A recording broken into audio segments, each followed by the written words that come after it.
ঈদের সময় এই যে ব্ল্যাকে টিকিট বিক্রি করা বা অর্থাৎ পরিকল্পিতভাবে বাসের মালিকরা দাম বাড়িয়ে দেওয়া বা তাদের লোকজন বা টার্মিনালগুলো যে সমস্ত মাফিয়া চক্র নিয়ন্ত্রণ করে তারা যেভাবে দাম বাড়িয়ে দেয়, এটা তো মানে আইনের শাসনের অভাবের কারণে। তো মানুষ এই সরকারের কাছ থেকে প্রত্যাশা করে আইনের শাসন। কেউ কোনো জায়গায় চাঁদাবাজি করবে না, সে যেই হোক না কেন, যত পাওয়ারফুলি হোক না, এটা ধরা এবং এদের আইনের আওতায় আনা, এটা তো সরকারের দায়িত্ব। বন্ধুগণ, আইন শৃঙ্খলা পরিস্থিতি ক্রমান্বয়ে অনেক বেশি অবনতিশীল হচ্ছে। সারা দেশে ছিনতাই আর ডাকাতির প্রকোপ বৃদ্ধি পেয়েছে।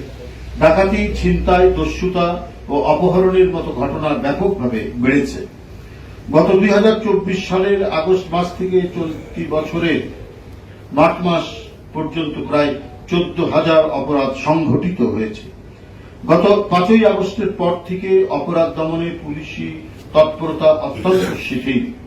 পুলিশ এখনো প্রোঅ্যাক্টিভ নয়।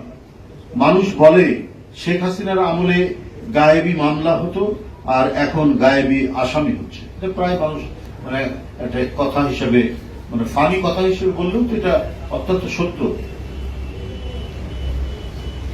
ঢাকা মহানগরী যেন ছিনতাইয়ের স্বর্গ রাজ্য হিসাবে পরিণত হচ্ছে।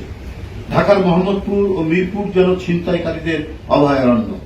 দিনে দুপুরে মগবাজারে চাপাতি দিয়ে গুরুতর আহত করে একজন কিশোরের সর্বস্ব কেড়ে নেওয়া হয়েছে। যে বাড়ি যাচ্ছিল তার উপার্জনের টাকা সাথে, সে এখন হাসপাতালে কিসের আনন্দ উপভোগ করছে, এটাই তো প্রশ্ন।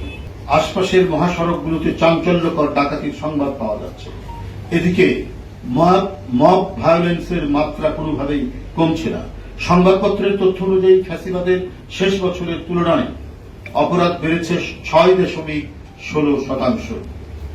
এই ঈদেও মানুষের মন থেকে চুরি ডাকাতির আতঙ্ক দূর হচ্ছে না। মানুষকে নিরাপদ ও শঙ্কামুক্ত করতে সরকারের ব্যাপক ভিত্তিক উদ্যোগ নেই। বাংলাদেশ জাতীয়তাবাদী দল দ্রুত জনগণের নিরাপত্তা নিশ্চিত করার দাবি জানাচ্ছে। বাংলাদেশের গণতন্ত্রের জন্য একটি নিরাপদ ও শান্তিপূর্ণ স্থান গড়ে তুলতে হলে আইন শৃঙ্খলা পরিস্থিতির উন্নতি অতীব জরুরি এবং এই কারণেই নির্বাচিত সরকারের খুবই প্রয়োজন। কারণ রাষ্ট্র এবং সমাজের যে কোনো অসঙ্গতি, যে কোনো অনাচারের জন্য সরকারকে জবাবদিহি করতে হয় জনগণের কাছে, পার্লামেন্টের মধ্যে দিয়ে। সুতরাং নির্বাচিত সরকার হলে তার ওই জবাবদিহিতার কারণেই এই সমস্ত অসঙ্গতি, সামাজিক অনাচার, অবিচার এগুলো দ্রুত গতিতে নিরসন করার উদ্যোগ গ্রহণ করবে। আইন শৃঙ্খলা বাহিনী কেন এখনো এত তৎপর নয়? আইন শৃঙ্খলা বাহিনী সরকারের নিয়ন্ত্রণে, সরকারের মানে যে অর্ডার, যেটা সরকারের যে কি বলে আপনার কর্মসূচি বা তার যে প্রশাসনিক যে কাজগুলো, সেটা ইমপ্লিমেন্ট করবে হচ্ছে আপনার প্রশাসনের কর্মকর্তারা, পুলিশ। সেটা কেন ইমপ্লিমেন্ট হচ্ছে?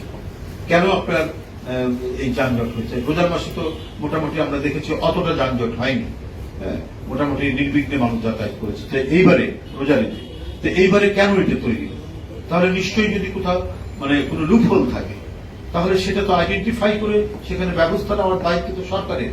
সরকার হচ্ছে মানুষকে স্বস্তি দেবে, নিরাপত্তা দেবে, কারণ সকল রাষ্ট্রীয় অ্যাপারেটাস গুলো সরকারের।